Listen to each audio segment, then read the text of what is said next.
ಒಂದಾನೊಂದು ಕಾಲದಲ್ಲಿ ಇದು ಸಂಧ್ಯಾದೇವಿ ಅಂತ 1950ರ ಚಂದಮಾಮದಲ್ಲಿ ಪಿ ವಿ ರಾಮಚಂದ್ರಮೂರ್ತಿ ಮದ್ರಾಸನವರು ಇದನ್ನು ಬರೆದಿದ್ದಾರೆ. ಸಂಧ್ಯಾದೇವಿ ಯಾರು ಅಂದರೆ ಸೂರ್ಯನ ಹೆಂಡತಿ ಸಂಧ್ಯಾದೇವಿ. ಅವಳ ಕತೆ ಹೇಳೋಣ ಅನ್ನಿಸ್ತು, ಅದಕ್ಕೋಸ್ಕರ ನಾನು ಇದನ್ನು ಹೇಳ್ತಾ ಇದ್ದೀನಿ. ಹಿಂದೆ ತ್ವಷ್ಟ ಪ್ರಜಾಪತಿ ಅಂತ ಒಬ್ಬರು ವಿಶ್ವಕರ್ಮರಿರ್ತಾರೆ. ವಿಶ್ವಕರ್ಮ ಅಂದರೆ ದೇವತೆಗಳಿಗೆಲ್ಲ ಅವರು ರಥ ಆಯುಧಗಳು ಅದನ್ನೆಲ್ಲ ಮಾಡಿಕೊಡೋರಾಗಿರ್ತಾರೆ. ವಿಶ್ವಕರ್ಮನಿಗೆ ಸಂಧ್ಯಾದೇವಿ ಅಂತ ಒಬ್ಬಳು ಸುಂದರಿಯಾದ ಮಗಳಿರ್ತಾಳೆ. ಆಮೇಲೆ ಸಂಧ್ಯೆಗೆ ದೊಡ್ಡವಳಾಗ್ತಾ ಇರ್ತಾಳೆ, ಇನ್ನೇನು ಮದುವೆ ವಯಸ್ಸಿಗೆ ಬಂದಿರ್ತಾಳೆ. ಸೂರ್ಯ ಅವಳನ್ನ ಪ್ರೇಮಿಸ್ತಾ ಇದ್ದಾನೆ ಅಂತ ಅವ್ರಿಗೆ ಗೊತ್ತಾಗತ್ತೆ, ವಿಶ್ವಕರ್ಮರಿಗೆ ಗೊತ್ತಾಗತ್ತೆ. ಸರಿ, ದಿನ ಸೂರ್ಯ ಸುತ್ತಾಡ್ಕೊಂಡಿರ್ತಾನಲ್ಲ, ಅವನು ಸಂಧ್ಯಾ ನೋಡ್ಕೊಂಡಿರ್ತಾನೆ. ಸೂರ್ಯನ ಮದುವೆ ಮಾಡ್ಕೋಬೇಕು ಅಂತ ಸೂರ್ಯನಿಗೆ ಅವಳ ಮೇಲೆ ಇಷ್ಟ ಆಗುತ್ತೆ. ಸೂರ್ಯನ ಒಳ್ಳೆ ಕೀರ್ತಿವಂತ, ಒಳ್ಳೆ ರೂಪವಂತ ಎಲ್ಲ ಆಗಿರ್ತಾನಲ್ಲ, ಅದಕ್ಕೆ ವಿಶ್ವಕರ್ಮ ಏನು ಮಾಡ್ತಾರೆ, ಒಂದು ಒಳ್ಳೆ ಮುಹೂರ್ತ ನೋಡಿ ಸಂಧ್ಯಾದೇವಿನ ಇವ್ರಿಗೆ ಸೂರ್ಯ ಭಗವಾನನಿಗೆ ಕೊಟ್ಟು ಮದುವೆ ಮಾಡಿಬಿಡ್ತಾರೆ. ಸರಿ, ಸೂರ್ಯನ ಮದುವೆ ಮಾಡ್ಕೊಂಡು ಸಂಧ್ಯಾದೇವಿಗೆ ಸಂತೋಷ ಏನೋ ಆಗೋಗುತ್ತೆ. ಆಮೇಲೆ ಅತ್ತೆ ಮನೆಗೆ ಹೋಗ್ತಾಳೆ. ಸ್ವಲ್ಪ ದಿನ ಆಗುವಾಗ ಅವಳಿಗೆ ಸೂರ್ಯನದು ಶಾಖ, ವಿಪರೀತ ಶಾಖ ಅಲ್ವಾ, ಸೂರ್ಯ ಅಂದರೆ ಉರಿಯೋ ಸೂರ್ಯ ಅಲ್ಲ, ಅದು ಅವಳು ಸುಕುಮಾರಿಯಾಗಿರ್ತಾಳೆ, ಚೆನ್ನಾಗಿರ್ತಾಳೆ ನೋಡೋಕ್ಕೆ. ಆದರೂ ಏನೂ ಹೇಳಲ್ಲ, ಒಳ್ಳೆ ಗಂಡ ಸಿಕ್ಕಿದ್ದಾನೆ ಅಂದ್ಕೊಂಡು ಹಂಗೂ ಸವರಿಸ್ಕೊಂಡು ಸಂಸಾರ ಮಾಡಿಕೊಂಡು ಇರ್ತಾಳೆ. ಹೇಳ್ತಾಳೆ ಒಂದು ಸತಿ, ಈ ಥರ ನೀವು ತುಂಬ ಶಾಖ ಇರೋದ್ರಿಂದ ನನಗೆ ನಿಮ್ಮ ಜೊತೆ ಇರೋದು ಸ್ವಲ್ಪ ಕಷ್ಟವಾಗತ್ತೆ ಅಂತ ಹೇಳೋಣ ಅಂದ್ಕೊಳ್ಳೋದು, ಮತ್ತು ಹೇಳಿದ್ರೆ ಏನು ಅನ್ಕೋತಾನೋ ಗಂಡ ಅಂತ ಸುಮ್ಮನೆ ಹಾಗೆ ಕಾಲ ಕಳೆದ್ಬಿಡ್ತಿರ್ತಾಳೆ. ಹೀಗೆ ಕಾಲ ಕಳೀತಾ ಅವಳಿಗೆ ವೈವಸ್ವತ, ಯಮ ಅಂತ ಇಬ್ಬರು ಗಂಡು ಮಕ್ಕಳು, ಯಮುನೆ ಅಂತ ಒಬ್ಬಳು ಹುಡುಗಿ, 3 ಜನ ಸೂರ್ಯನಿಗೆ ಮಕ್ಕಳಾಗಿ ಸಂಧ್ಯಾದೇವಿಗೆ ಸೂರ್ಯನಿಗೆ ಹುಟ್ಟುತ್ತಾರೆ. ಸರಿ, ಇಷ್ಟೆಲ್ಲ ಆಗೋವಾಗ ಸಂಧ್ಯಾದೇವಿಗೆ ತಡ್ಕೊಳೋಕ್ಕಾಗೋದೇ ಇಲ್ಲ, ಸೂರ್ಯನ ಶಾಖ ವಿಪರೀತ ಆಗೋಯ್ತು. ಏನಪ್ಪ ಮಾಡೋದು, ಹೇಗಪ್ಪ ನಾನು ಇದರಿಂದ ಹೊರಗೆ ಬರೋದು ಅಂತ ಯೋಚನೆ ಮಾಡ್ತಾ ಇರ್ತಾಳೆ. ಹೋಗಿ ಒಂದು ಮರದ ಕೆಳಗೆ ಕೂತ್ಕೊಂಡು ಅಯ್ಯೋ ಹೀಗಾಯ್ತಲ್ಲ ಅಂತ ಅಳ್ತಾ ಇರ್ತಾಳಂತೆ. ಆವಾಗ ಅವಳಿಗೆ ತನ್ನ ನೆರಳೇ ಅವಳಿಗೆ ಕಾಣಿಸತ್ತೆ. ನೆರಳು ಕಾಣಿಸಿದ ತಕ್ಷಣ ಅವಳಿಗೊಂದು ಯೋಚನೆ ಬಂದ್ಬಿಡುತ್ತೆ. ಏನು ಅನ್ಕೋತಾಳೆ ಅಂದರೆ, ಇದಕ್ಕೆ ನಾನು ಜೀವ ಕೊಟ್ಬಿಟ್ರೆ ನನ್ನ ಥರನೇ ಇದೆಯಲ್ಲ, ನಮ್ಮ ನೆರಳು ನಮ್ಮ ಥರನೇ ಇರುತ್ತಲ್ವ, ಜೀವ ಕೊಟ್ಬಿಟ್ರೆ ನಾನು ಇದನ್ನು ಹೆಂಗಾದರೂ ಮಾಡಿ ಸೂರ್ಯನ ಹೆಂಡತಿ ಅಂತ ಕಳಿಸ್ಬಿಟ್ಟು ನಾನು ಸ್ವಲ್ಪ ದಿನ ತವ್ರ ಮನೆಗೆ ಹೋಗ್ಬಿಟ್ಟು ಸ್ವಲ್ಪ ನನ್ನ ಕಾರ್ಯಕ್ರಮ ಎಲ್ಲ ನೋಡಿಕೊಂಡು ಸ್ವಲ್ಪ ಆರೋಗ್ಯ ಸುಧಾರಿಸ್ಕೊಂಡು ಬರಬಹುದು ಅಂತ ಯೋಚನೆ ಮಾಡ್ತಾಳೆ. ಹಾಗೆ ಆ ನೆರಳಿರುತ್ತಲ್ಲ, ಅವಳ ನೆರಳು, ಅದಕ್ಕೆ ಛಾಯಾ ಅಂತ ಹೆಸರು. ಛಾಯಾ ಅಂದರೆ ನೆರಳು ಅಂತಲೂ ಅರ್ಥ. ಆ ಛಾಯಾದೇವಿಗೆ ಸಂಧ್ಯಾದೇವಿ ತನ್ನ ಎಲ್ಲ ಕಳೆ ಸೌಂದರ್ಯ, ಅವಳದ್ದೇನೇನು ಪ್ರಾಣ ಪ್ರತಿಷ್ಠಾಪನೆ ಎಲ್ಲ ಇರುತ್ತಲ್ಲ, ಅವಳ ಪ್ರಾಣನೆಲ್ಲ ಅದಕ್ಕೆ ಹಾಕಿ ಅವಳನ್ನ ಛಾಯಾದೇವಿನ ಮಾಡಿಬಿಟ್ಟು ಅವಳಿಗೆ ಈ ಥರ ಹೇಳ್ತಾಳೆ, ನೋಡು ನೀನು ನನ್ನ ಗಂಡನಿಗೆ ಒಂಚೂರು ಗೊತ್ತಾಗಬಾರ್ದು, ನಾನು ಇಲ್ಲ ಅನ್ನೋದನ್ನು, ಆ ಥರ ನೀನು ನಡ್ಕೋಬೇಕು. ಮಕ್ಕಳಿಗೂ ಅಷ್ಟೇ, ಎಲ್ಲ ನಿನ್ನ ಮಕ್ಕಳೇ ಅನ್ನೋ ಥರ ಅವ್ರನ್ನೆಲ್ಲ ನೀನು ಚೆನ್ನಾಗಿ ನೋಡ್ಕೋಬೇಕು. ಈ ರಹಸ್ಯ, ನೀನೊಬ್ಳಿದಿ ಬೇರೆ, ನೀನು ಬೇರೆ ಅನ್ನೋದು ಯಾರಿಗೂ ಗೊತ್ತಾಗಬಾರ್ದು ಅಂತ ಹೇಳಿಬಿಟ್ಟು ಸಂಧ್ಯಾದೇವಿ ತವ್ರ ಮನೆಗೆ ಹೊರಟೋಗ್ತಾಳೆ, ವಿಶ್ವಕರ್ಮ ಮನೆಗೆ ಹೊರಟೋಗ್ತಾಳೆ. ಈ ಕಡೆ ಛಾಯಾದೇವಿ ಬಂದು ಸೂರ್ಯನ ಸಂಸಾರದಲ್ಲಿ ಸೇರ್ಕೊಂಡ್ಬಿಡ್ತಾಳೆ. ಅವಳು ಗೊತ್ತೇ ಆಗೋದಿಲ್ಲ ಸೂರ್ಯನಿಗೆ ಅವಳು ಎಷ್ಟು ಬೇರೆಯವಳು ಅಂತ ಅವನಿಗೆ ಅರ್ಥನೇ ಆಗೋದಿಲ್ಲ. ಕಾಲಕ್ರಮೇಣ ಛಾಯಾದೇವಿ ಸೂರ್ಯ ಇಬ್ಬರೂ ಚೆನ್ನಾಗೇ ಇರ್ತಾರೆ. ಸರಿ,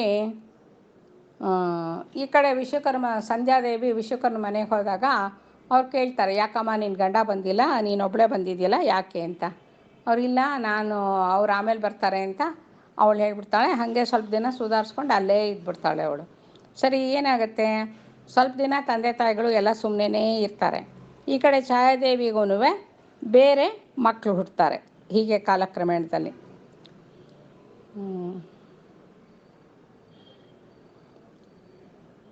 ಅವಳಿಗೆ ಯಾರು ಅಂದರೆ, ಹೀಗೆ ಮಕ್ಕಳೆಲ್ಲ ಹುಟ್ಟಿ ಆದಮೇಲೆ ಅವಳಿಗೆ ಛಾಯಾದೇವಿಗೆ ಒಂದು ಸ್ವಲ್ಪ ಸಾವತಿ ಮತ್ಸರ ಬಂದ್ಬಿಡುತ್ತೆ. ತನ್ನ ಮಕ್ಕಳನ್ನ ಚೆನ್ನಾಗಿ ನೋಡ್ಕೊಳ್ಳೋದು, ಮತ್ತು ಯಮ ಮತ್ತು ಇವರು ಎಲ್ಲ ಇರ್ತಾರಲ್ಲ, ಯಮ ತಪತಿ, ಅವ್ರನ್ನೆಲ್ಲ ಚೆನ್ನಾಗಿ ನೋಡ್ಕೋತಾ ಇರಲ್ಲ. ಸರಿ, ಯಮಧರ್ಮರಾಯ ಯಾತಕ್ಕೆ ಆದ್ರೂ ಅವನು ಇದಲ್ವಾ, ನ್ಯಾಯ ನೀತಿಗೆಲ್ಲ ಪ್ರಸಿದ್ಧಿ ಆದಂತಾನೆ. ಅದಕ್ಕೆ ಅವನೇನು ಮಾಡ್ತಾನೆ, ಒಂದು ದಿವಸ ತಂದೆಗೆ ಹೇಳ್ತಾನೆ, ಈ ಥರ ನಮ್ಮಿಬ್ಬರಿಗೂ ಅನ್ಯಾಯ ಆಗ್ತಾಯಿದೆ, ಅಂತ ಹೇಳ್ತಾಳೆ. ಹೇಳಿದ ತಕ್ಷಣ ಸೂರ್ಯ ಏನು ನಂಬ್ಕೊಳ್ಳಲ್ಲ. ಈ ಕಡೆ ವಿಶ್ವಕರ್ಮ ಹಂಗೆ ಕೇಳ್ತಾನೆ ಸಂಧ್ಯಾದೇವಿನ, ಯಾಕಮ್ಮ ನಿನ್ನ ಗಂಡ ಇಷ್ಟು ದಿನ ಆದರೂ ಬರಲೇ ಇಲ್ಲ, ನಡಿಯೇ ನಿಮ್ಮ ಮನೆಗೆ ಹೋಗ್ಬಿಟ್ಟು ಬರ್ತೀನಿ ಅಂತ. ಅವಳಿಲ್ಲ ಇಲ್ಲ ಅವ್ರ ಕೆಲಸ ಕಾರ್ಯ ಎಲ್ಲ ಇರುತ್ತೆ, ನಿಮ್ಮದು ಕೆಲಸ ಕಾರ್ಯ ಎಲ್ಲ ಇರುತ್ತೆ, ನಾನು ಒಬ್ಬಳೇ ಹೋಗ್ತೀನಿ ಅಂದ್ಬಿಟ್ಟು ಅವಳೊಬ್ಬಳು ಮನೆ ಬಿಟ್ಟು ಹೊಟ್ಟೋಗ್ತಾಳೆ.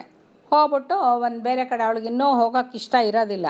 ಸೂರ್ಯನ ತಾಪ ತಡ್ಕೊಳ್ಬೇಕಲ್ಲ ಅಂತ ಮನಸ್ಸಲ್ಲಿ ಅಂದ್ಕೊಂಡು ಹೋಗ್ಬಿಟ್ಟು ಒಂದು ಕಾಡಲ್ಲಿ ಕೂತ್ಕೊತಾಳೆ. ಅವಾಗ ಯೋಚನೆ ಮಾಡ್ತಾಳೆ, ಅಯ್ಯೋ ನಾನು ಇಷ್ಟು ಚೆನ್ನಾಗಿದ್ದೀನಲ್ಲ, ಸುಮ್ಮನೆ ನಾನು ಒಬ್ಬಳೇ ಇರೋಕ್ಕಾಗಲ್ಲ ಅಂದ್ಬಿಟ್ಟು ಅವಳು ಒಂದು ಹೆಣ್ಣು ಕುದುರೆ ರೂಪ ತೊಗೊಂಡ್ಬಿಟ್ಟು ಕುದುರೆಯಾಗಿ ಕಾಡಿನಲ್ಲಿ ಓಡಾಡ್ಕೊಂಡು ಇದ್ಬಿಡ್ತಾಳೆ. ಈ ಕಡೆ ಛಾಯಾದೇವಿಗೆ ಸವರ್ಣ, ಶನಿ ಅಂತ ಇಬ್ಬರು, ತಪತಿ ಅಂತ ಒಬ್ಳು ಹುಡುಗಿ, 3 ಜನ ಮಕ್ಕಳು ಹುಡ್ತಾರೆ.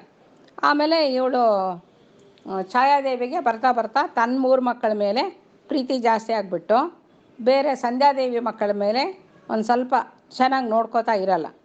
ಆಗ ಸೂರ್ಯನಿಗೆ ಯಮಧರ್ಮರಾಯ ಕಂಪ್ಲೇಂಟ್ ಹೇಳ್ತಾನೆ, ಈ ಥರ ನನಗೆ ನಮ್ಮ ಚಿಕ್ಕಮ್ಮ ನಮ್ಮ ಇವಳು ಅಮ್ಮ ಯಾಕೋ ನಮಗೆ ಭೇದ ಭಾವ ಮಾಡ್ತಾಳೆ, ನಮಗೆ ಗೊತ್ತಾಗೋದಿಲ್ಲ ಯಾಕಿದು ಅಂತ. ಆಮೇಲೆ ಸೂರ್ಯನು ನೋಡ್ತಾನೆ, ಪ್ರತ್ಯಕ್ಷವಾಗಿ ಒಂದಾಗಿ ಗುಟ್ಟಾಗಿ ನಿಂತ್ಕೊಂಡು ನೋಡ್ತಾನೆ. ಆವಾಗ ಯಮ ಹೇಳಿದ ನಿಜ ಅಂತ ಅನ್ನಿಸ್ಬಿಡುತ್ತೆ ಅವನಿಗೂ. ಆಮೇಲೆ ಛಾಯೆನ ಕೇಳ್ತಾನೆ, ಯಾಕೆ ಹೀಗೆಲ್ಲ ಮಾಡ್ತಿದ್ಯಾ ನೀನು ಅಂತ. ಆವಾಗ ಛಾಯಾದೇವಿಗೆ ಏನೇನೋ ಹೇಳಕ್ಕೆ ನೋಡ್ತಾಳೆ ಸಂಧ್ಯಾ, ಏನಾದರೂ ಉತ್ತರ ಹೇಳೋಣ ತಪ್ಪಿಸ್ಕೊಳ್ಳೋಣ ಅಂತ. ಆದರೆ ಸೂರ್ಯನ ಕೋಪದ ಮುಂದೆ ಅವಳದು ಏನೂ ನಡೆಯಲ್ಲ. ಆವಾಗ ಅವಳು ನಿಜ ಹೇಳಿಬಿಡ್ತಾಳೆ, ಈ ಥರ ಸಂಧ್ಯಾದೇವಿ ಇಲ್ಲ, ನಾನು ಛಾಯಾದೇವಿ, ಅವಳು ನನಗೆ ಇಷ್ಟು ದಿನ ಇಲ್ಲಿರೋಕ್ಕೆ ಹೇಳಿದ್ಲು ಅಂತೆಲ್ಲ ಹೇಳ್ಬಿಡ್ತಾಳೆ. ಆವಾಗ ಸೂರ್ಯ ಏನು ಮಾಡ್ತಾನೆ, ಹೌದಾ ಸಂಧ್ಯಾದೇವಿ ಎಲ್ಲೋದ್ಲು, ಹಾಗಾದರೆ ಹೇಗಾದ್ರು ಕಂಡುಹಿಡಿಬೇಕಲ್ಲ ಅಂದ್ಕೊಂಡು ವಿಶ್ವಕರ್ಮನ ಮನೆಗೆ ಹೋಗ್ತಾನೆ. ವಿಶ್ವಕರ್ಮ ಮನೆಗೆ ಹೋಗ್ಬಿಟ್ಟು ಎಲ್ಲಿ ಸಂಧ್ಯಾ ಅಂತ ಕೇಳ್ತಾನೆ. ಅವರು ಅವತ್ತೇ ಮನೆ ಬಿಟ್ಟು ಹೊಟ್ಟೋಗುತ್ತಲ್ಲ ಸಂಧ್ಯೆ, ಅದಕ್ಕೆ ಅವ್ರು ಹೇಳ್ತಾರೆ, ಸಂಧ್ಯಾ ಅವತ್ತೇ ಹೋದ್ಲಲ್ಲ, ಬರಲಿಲ್ವಾ ನಿಮ್ಮ ಮನೆ ತನಕ ಅಂತ.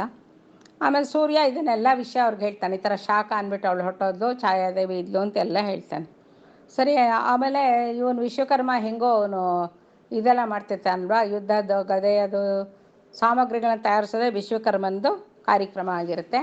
ಅವನು ತನ್ನ ಆಯುಧವನ್ನೆಲ್ಲ ಉಪಯೋಗಿಸಿ ಸೂರ್ಯನಿಗೆ ಶಾಖ ಜ್ವಾಲೆ ಥರ ಇರೋದು, ತುಂಬ ಶಾಖ ಕಮ್ಮಿ ಆಗಬೇಕು, ಚೆನ್ನಾಗಿ ಕಾಣಬೇಕು, ಬೆಳಕು ಮತ್ತು ಶಾಖ ಎರಡೂ ಇರಬೇಕು, ಆ ಥರ ಸೂರ್ಯನ ಸಾಣೆ ಹಿಡಿದ್ಬಿಟ್ಟು ಸುಂದರವಾದ ಸೂರ್ಯನ ಮಾಡಿಬಿಡ್ತಾನೆ.